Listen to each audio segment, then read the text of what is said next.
Hello and welcome to another exciting edition of Diaspora Network, where we celebrate Nigerians making remarkable strides around the world. I'm Teniola Uyitayo. On today's program, we turn our focus to pioneering minds in medicine and the Nigerians transforming healthcare both home and abroad. Our guest is Dr. Femi Ayeni, an orthopedic surgeon, professor, and the first person of African descent to serve as president of the Canadian Orthopedic Association. He speaks to us about following in his father's footsteps, mentoring the next generation, and why giving back to Nigeria remains at the heart of his mission. But before that, here's a look at what's making headlines across the global Nigerian community. World Quant University, a not-for-profit accredited tuition-free institution, has appointed Nigerian-born education executive Bimi Disu as Senior Vice President of Global Partner Development. In this new role, she will lead global partnerships across government, industry, and academia, helping WQ expand its reach and impact.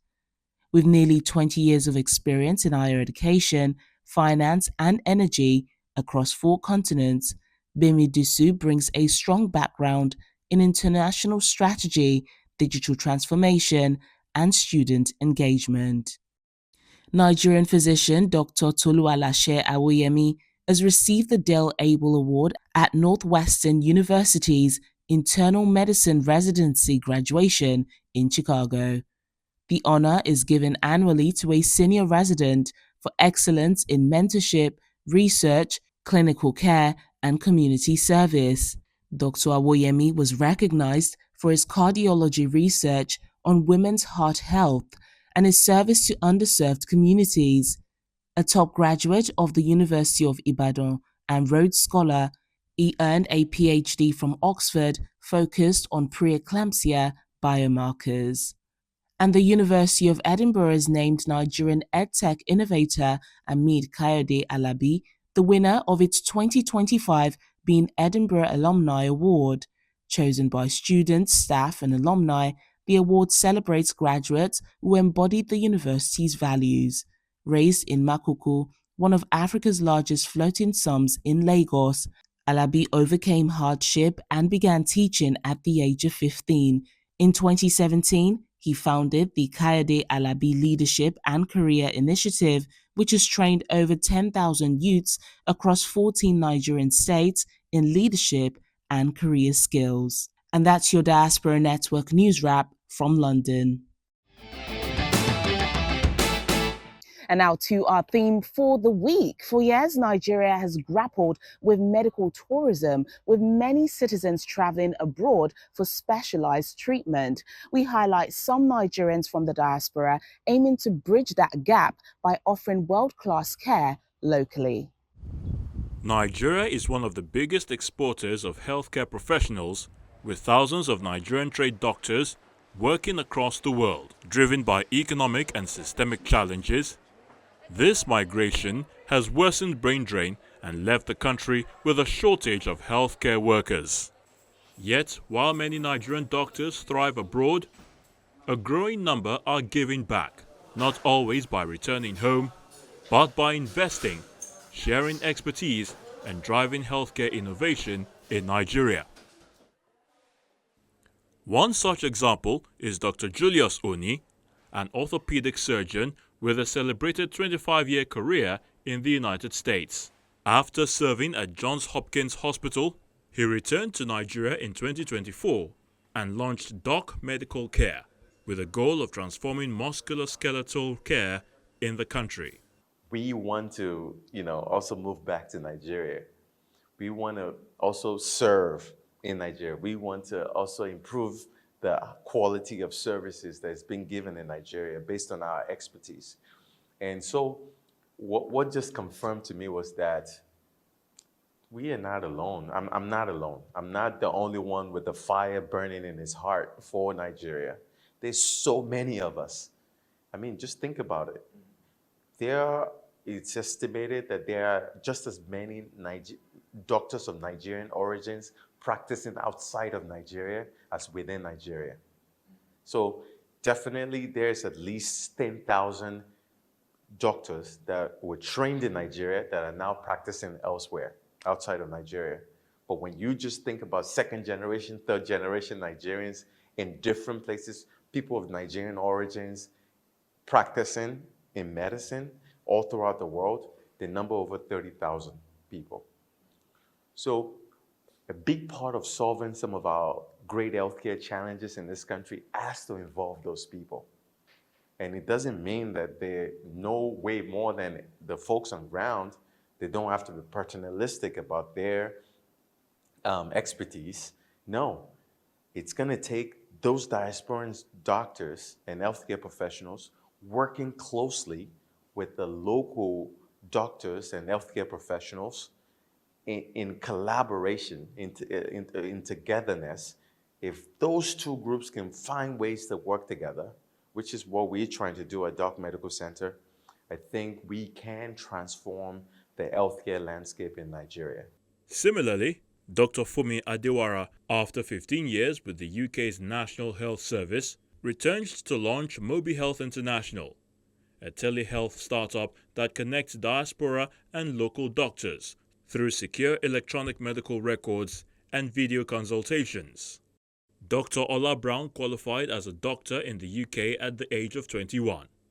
After her sister died in Nigeria due to lack of emergency care, she returned to launch Flying Doctors Nigeria, West Africa's first air ambulance service. Since 2007, it has airlifted over 10,000 patients and supported major emergency responses, including Ebola and COVID-19. Diaspora-led organizations such as the Association of Nigerian Physicians in the Americas, AMPA, and the Medical Association of Nigerians across Great Britain, MANSAG, also play a crucial role. These bodies regularly organize medical missions, sending volunteer teams to Nigeria to provide free surgeries, diagnostic services, and essential medications. Their efforts impact thousands of patients in underserved regions each year, while also offering training and support to local healthcare providers. And now to our guest, Dr. Olufemi Ayeni, a professor and division head of orthopedic surgery at McMaster University in Canada. In 2024, Dr. Ayeni made history as the first person of African descent to serve as president of the Canadian Orthopedic Association. You need somebody that really pulls you up as you're going through your career. And without that person advising and guiding you, it becomes a bit of a challenge. Yeah, he's a fantastic leader.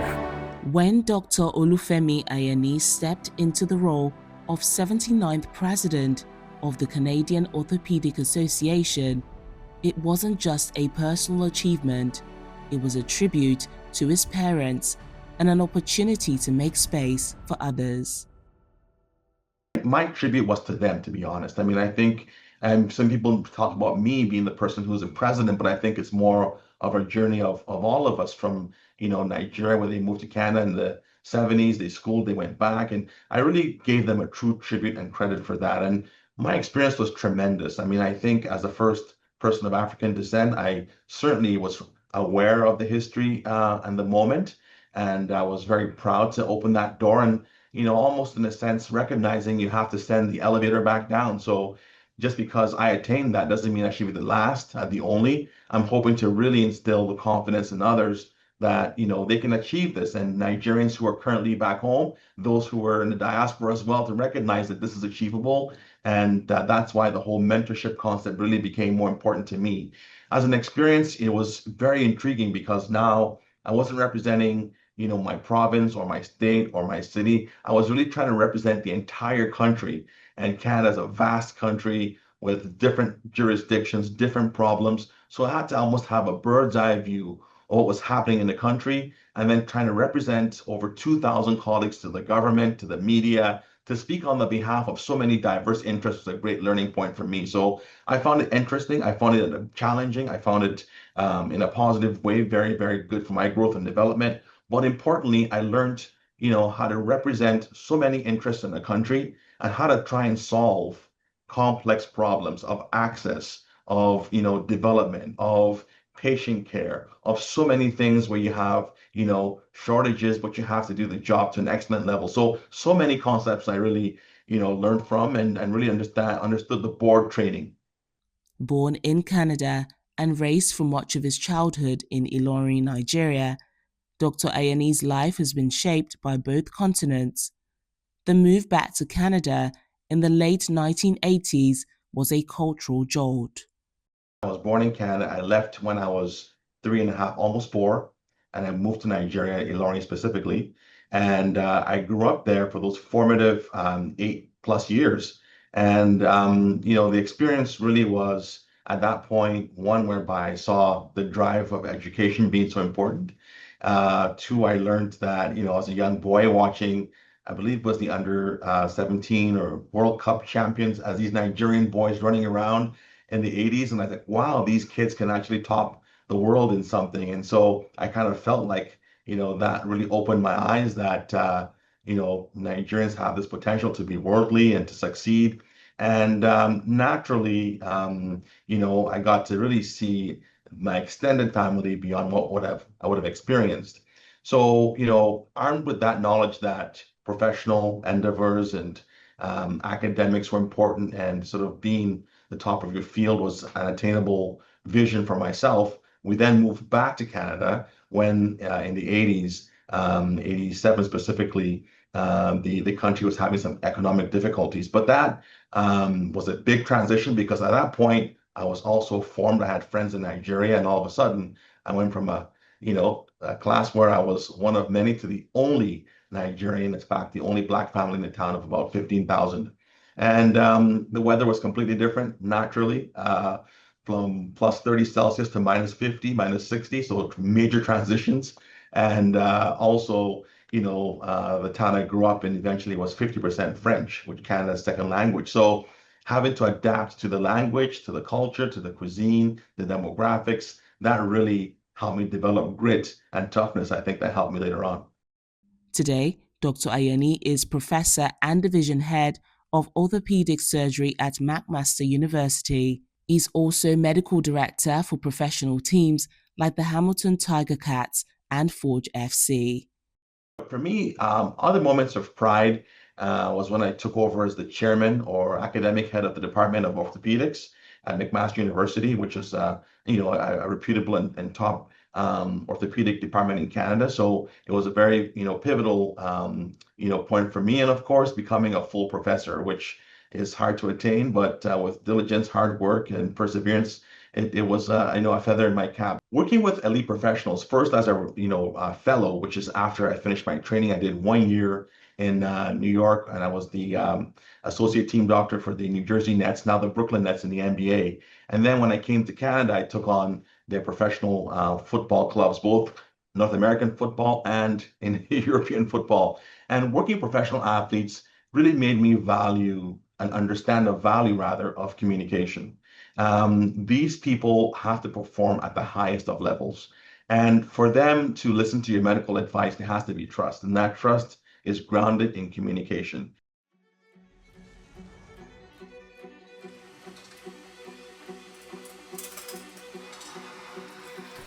Part of my journey in becoming an orthopedic surgeon was working as a fellow at the Hospital for Special Surgery in New York, and I was privileged to be one of the team doctors for the New Jersey Nets, now the Brooklyn Nets.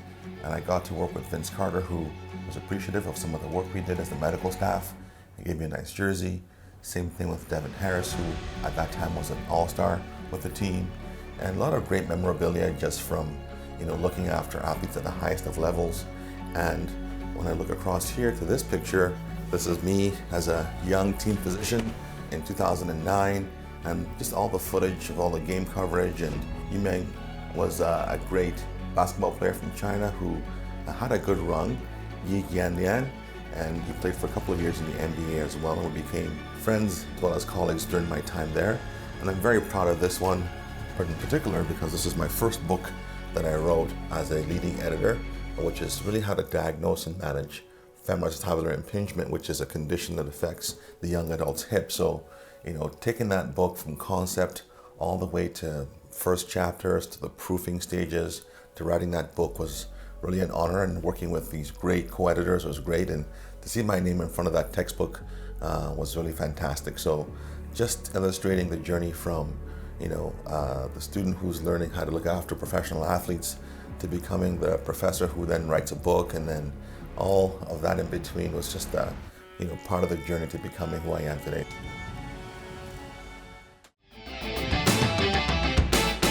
When we return from a quick break, Dr. Ayeni shares more on his remarkable journey from Ilorin to Ontario and the values that have shaped his career. Please stay with us. Thanks for staying with us on the program. Now, more from our conversation with Dr. Femi Ayeni, including his advice to young professionals and his dreams of investing in Nigeria's future healthcare leaders. But before any accolades or titles, there was a teenager who wanted to do anything but follow in his father's footsteps. His initial dream was to become an archaeologist. My dad naturally was Femi Senior and I was Femi Junior. So there was always a question mark about would I follow and be as good as my dad? You're a true son of your father. It's a Nigerian mindset, right? And although it's a very good thing to have that challenge to, strive beyond your generation, I took it in a sense when I was a mid-teenager to be a bit rebellious, and I thought, I will not do anything in medicine. In fact, I will do something completely different. And so in my undergraduate degree, my first 2 years, I was really pursuing archaeology. And in my undergrad degree, I was attaining some really high marks. And I went to see my professor and I asked him, I said, can I be an archaeologist like you? And he said, listen, Femi, Canada is a very cold country. If you want to do digs and archaeology, it is not really possible here. You have to go somewhere else with a warm climate where you can do this. But I've noticed that whenever it comes to the anatomy and the understanding of bones and bone structure, you seem to score by far the highest marks in this class. So can you study the bones of the living instead of the bones of the dead, or find some field that would really help you accelerate and keep that knowledge going? So at that point, I had to almost sort of go back in time and say, you know what, maybe medicine is for me, and maybe my dad, Femi Senior, could be a mentor for me. And I had to kind of really go back and go back to him and ask for counseling and mentorship around going back to study bones in the living. And that's how I really routed myself back to orthopedics. So it was a bit of a circular route, been trying to get away, but it pulled me back in a funny way, and I've never looked back. 3 of his siblings followed in their father's footsteps to become doctors, while one became an educator just like their mother. His wife is also a surgeon, and they have 4 children. I'm always proud of my 4 children who are still developing and growing. My wife, who's also an ear, nose, and throat surgeon. So the medical theme still seems to follow us, across into the next generation potentially. My parents, they instilled the concepts of just being a good, honest person, first of all, and giving it your absolute best wherever you go. It didn't matter. They weren't results oriented. They were really about the process. Like, did you really do your best on that test? And if you said you did and you didn't do as well as you wanted, that was okay. Understanding that you had to go back and understand why it didn't go so well. But the process and the journey was very big for them. They were also very, very smart in really enabling us to understand that we were part of a team. So for them, what they would do to my older sister was they would never ask her about her marks. They'd ask about all of us. And then they'd talk to me. They wouldn't ask me about my marks. They'd ask about my siblings' marks. So after seeing this a few years in a row, I started becoming very concerned about my siblings' grades, naturally. And I'd say, well, I know I'm fine, but how did you do? How did you do? And in a secondary way, I started becoming their teacher, counselor, advisor, and they almost sort of coached us to make sure we were looking out for each other. And when we had those same interests, naturally, they would ask about, what I was doing, how I succeeded. I transferred that knowledge. That information sharing was really a key part of our development and growth. And we really deviated and moved away from competing for who was the best sibling, and more as the collective of how are we all doing, because we were all concerned for each other. So I think they really instilled that family spirit, that looking out for each other, that hard work motif, which they had obviously. And, when you look at it, it was a brilliant way to raise us up. But I give them full credit because they really instill those hard work values, those values of doing your best. And really, when you're in medicine, you're really trying to help humanity, which was a great thing. And my mom's an educator as well, so she really took, takes a lot of credit for making sure we were, on the formal side of things, doing well in school. Mentorship is now a driving force in Dr. Ayeni's life. He founded the Notch Academy, a global platform that helps young professionals sidestep the pitfalls he once encountered. What I am trying to do is to take away or eliminate the trial and error, approach to being successful and leading. And so whether you're in Nigeria, in the UK, or in Canada, you end up making mistakes that help you grow, but don't have to be repeated. And in my career now, 17 years into independent practice, almost 2 decades, I learned a lot from my mistakes. So rather than see young people go through the same pathway of making those mistakes, I'd like to share my ideas. I'd like to share my learning processes. I'd like to share ways to avoid some pitfalls and to see success in others. And that's what the Notch Academy really is can you be in the medical profession or even other professions and learn from the mistakes of others to grow and develop. So it's a mentorship platform. And the goal really is to, expand and to have good access or free access to others who are looking to learn and grow beyond the academics. So oftentimes people rest their laurels on their degrees and diplomas and really think that technical knowledge and expertise will get you to the top. But there are a whole bunch of other skills that have to be leveraged to get you to the top. So it's not just how high you scored or what degrees you have. You have to be able to translate those into, strategies to communicate with that, to be inclusive, to allow that success to affect others positively. Dr. Ayeni says he's also eager to give back to Nigeria. What I am trying to do is to take away or eliminate the trial and error, approach to being successful and leading. And so whether you're in Nigeria, in the UK, or in Canada, you end up making mistakes that help you grow, but don't have to be repeated. And in my career now, 17 years into independent practice, almost 2 decades, I learned a lot from my mistakes. So rather than see young people go through the same pathway of making those mistakes, I'd like to share my ideas.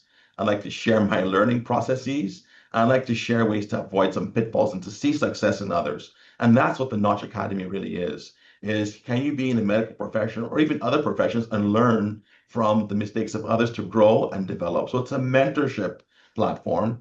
And the goal really is to, expand and to have good access or free access to others who are looking to learn and grow beyond the academics. So oftentimes people rest their laurels on their degrees and diplomas and really think that technical knowledge and expertise will get you to the top.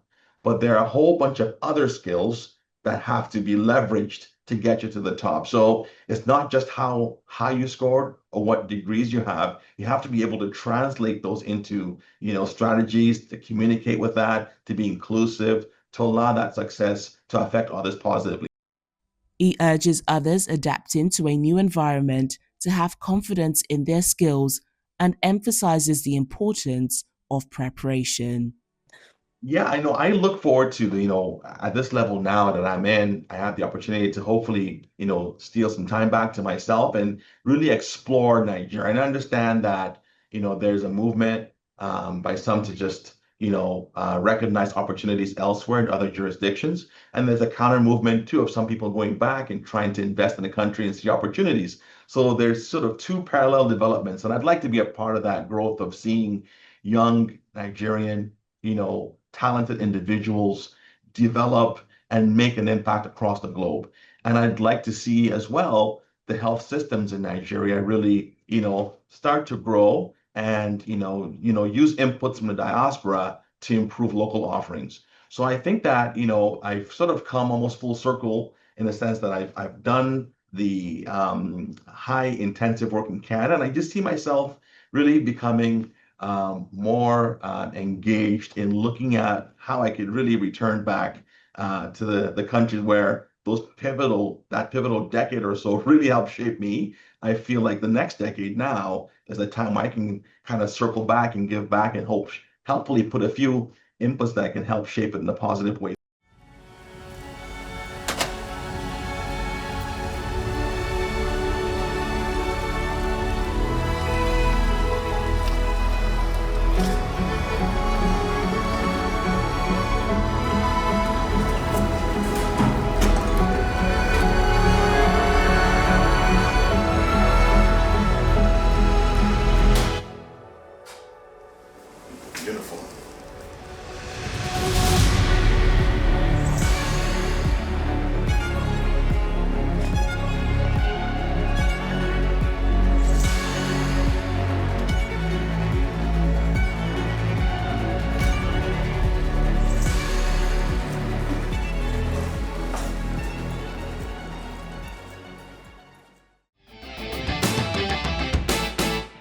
And that wraps up another inspiring episode of Diaspora Network.